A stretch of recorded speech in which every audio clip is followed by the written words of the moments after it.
Welcome to my channel. இன்னைக்கு வந்து நம்ம வெண்டைக்காய் ஃப்ரை பண்ணுறது எப்படின்னு பார்க்க போகிறோம். வெண்டைக்காய் பொரியல். அதுக்கு தேவையான திங்ஸு வெண்டைக்காய், சின்ன வெங்காயம் நறுக்கி வச்சுருக்கேன், பச்சை மிளகாய், இது போதும். லாஸ்ட்டாக வந்து துருவின தேங்காய் துருவி. இப்போ வந்து ஃபஸ்ட்டு வந்து எண்ணெய் ஊற்றிக்கலாம்.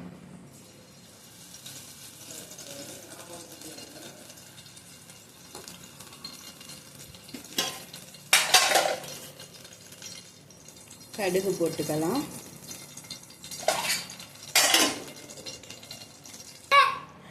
இப்போ வந்து நம்ம நறுக்கி வச்ச வெங்காயத்தை எடுத்து போட்டுலாம். அதோட 2 பச்சை மிளகாய், சிவப்பு பச்சை மிளகாய் இருந்தால் போடுங்க. ஏன்னா வெண்டைக்காவும் பச்சை கலரு, இதுவும் பச்சை கலர் போட்டால் பிள்ளைங்க எடுத்து சாப்பிடுவாங்க. அப்புறம் பச்சை மிளகாய் எது வெண்டைக்காய் எதுன்னு தெரியாது.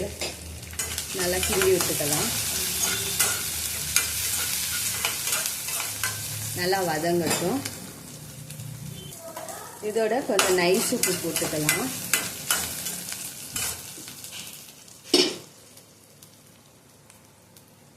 பாருங்க, தேவையான அளவு போட்டுக்கோங்க.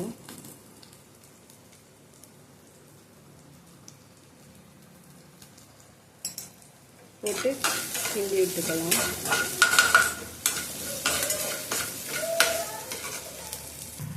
போதும். இப்போ இதோட நறுக்கி வச்ச வெண்டைக்காவை எடுத்து போட்டுக்கலாம்.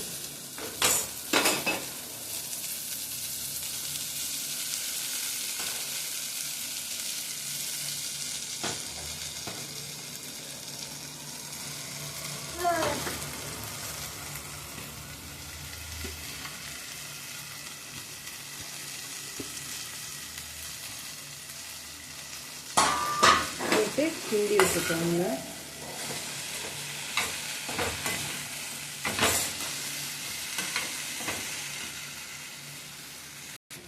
இதில் கொஞ்சம் மஞ்சத்தூள் போட்டுக்கலாம்.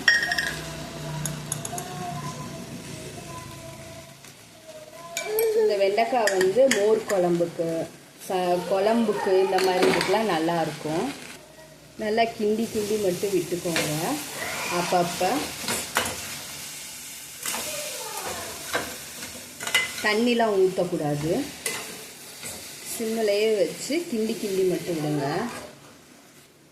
லைட்டாக சுற்றி கொஞ்சம் எண்ணெய் விட்டுக்கலாம். கிண்டி மட்டும் விட்டுக்கோங்க. இந்த பக்கத்துலேயே இருங்க. பார்த்தீங்களா, தண்ணியே தேவையில்லை. பாருங்கள், இருந்ததுக்கும் இப்போ இருந்ததுக்கும் நிறையா டிஃப்ரெண்ட் தெரியும். நிறையா போடும்போது இந்த கடாய் நிறையா இருந்துச்சு. பாருங்கள், கொஞ்சம் கொஞ்சமாக அதுவாகவே வேகுது. இன்னும் கொஞ்சம் நேரம் ஆகட்டும். அவ்வளோதாங்க. பாருங்கள், நல்லா வெந்துருச்சு. நல்லா சுரண்டினதுலேயே நல்லா கிண்டி விடுங்க. கொஞ்சோண்டு எண்ணெய் ஊற்றிக்கோங்க சுற்றி. அவ்வளோதான். இப்போ இதோட நம்ம துருவி வச்ச தேங்காவை தூவி விட்டுடலாம். அவ்வளோதான் ஃப்ரெண்ட்ஸ். எப்படின்னு செஞ்சு பாருங்கள், சாப்பிட்டு பாருங்கள், கமெண்ட் பண்ணுங்கள்.